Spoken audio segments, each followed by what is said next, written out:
মক্কার জঘন্যতম কাফের উবাই ইবনে খলফের মৃত্যুর হাদিস। উবাই ইবনে খলফ মক্কা শরীফের কাফেরদের মধ্যে ইসলামের জঘন্যতম শত্রু ছিল।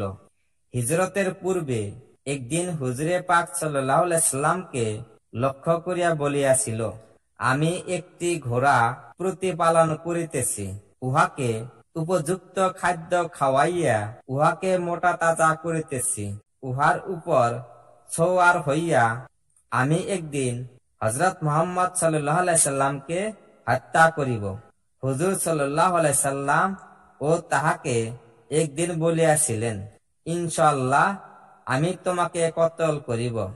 উহুদের যুদ্ধে সেই উবাই বিন খলফ হুজুরের সন্ধান করিতেছিল এবং বলিতেছিল, আজ যদি তিনি বাঁচিয়া যান তবে আমার আর রক্ষা নাই। অতঃপর আক্রমণের ইচ্ছায় সে হুজুরে পাক সাল্লাল্লাহু আলাইহি সাল্লামের নিকটবর্তী হইয়া গেল।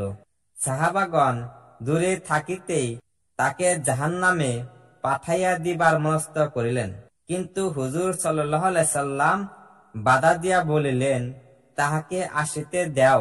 সে যখন আরো নিকটবর্তী হইল, হুজুর সাল্লাল্লাহু আলাইহি সাল্লাম কোন এক সাহাবার হাত হইতে একটি বর্শা লইয়া তাহার প্রতি নিক্ষেপ করিলেন, যাহা তাহার ঘাড়ে গিয়া সামান্য আঘাত করিল। উহাতে সে ঘোড়ার পৃষ্ঠ হইতে পড়িয়া গেল এবং আপন দলের নিকট ছুটিয়া গেল এবং কসম খাইয়া বলিতে লাগিল, মুহাম্মদ সাল্লাল্লাহু আলাইহি সাল্লাম আমাকে কতল করিয়া দিয়াছে। দলীয় কাফেররা তাহাকে সান্ত্বনা দিয়া বলিল, সামান্য আঘাত হইয়াছে, ইহাতে চিন্তার কোনো কারণ নাই। তার উত্তরে সে বলিল, মুহাম্মদ সাল্লাল্লাহু আলাইহি সাল্লাম আমাকে মক্কায় বলিয়াছিলেন যে তিনি আমাকে হত্যা করিবেন। কসম খোদার, তিনি আমার প্রতি থুথু নিক্ষেপ করিলেও আমি মরিয়া যাইতাম। কথিত আছে, তাহার চিৎকারের শব্দ ষাঁড়ের চিৎকারের মতো শুনাইতেছিল। কাফেরদের নেতা আবু সুফিয়ান তাহাকে বলিল, বড়ই লজ্জার বিষয়, বড়ই লজ্জার বিষয়, তুমি সামান্য আঘাতে এত চিৎকার করিতেছ। সে বলিল, তুমি কি জানো ইহা কাহার হাতের আঘাত?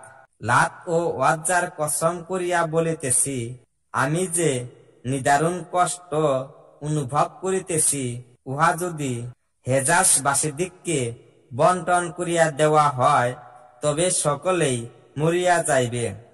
মুহাম্মদ সাল্লাল্লাহু আলাইহি সাল্লাম যেদিন আমাকে হত্যা করিবে বলিয়াছিলেন, সেদিন হইতে আমি বুঝিয়াছিলাম তাহার হাতে আমার মৃত্যু অনিবার্য।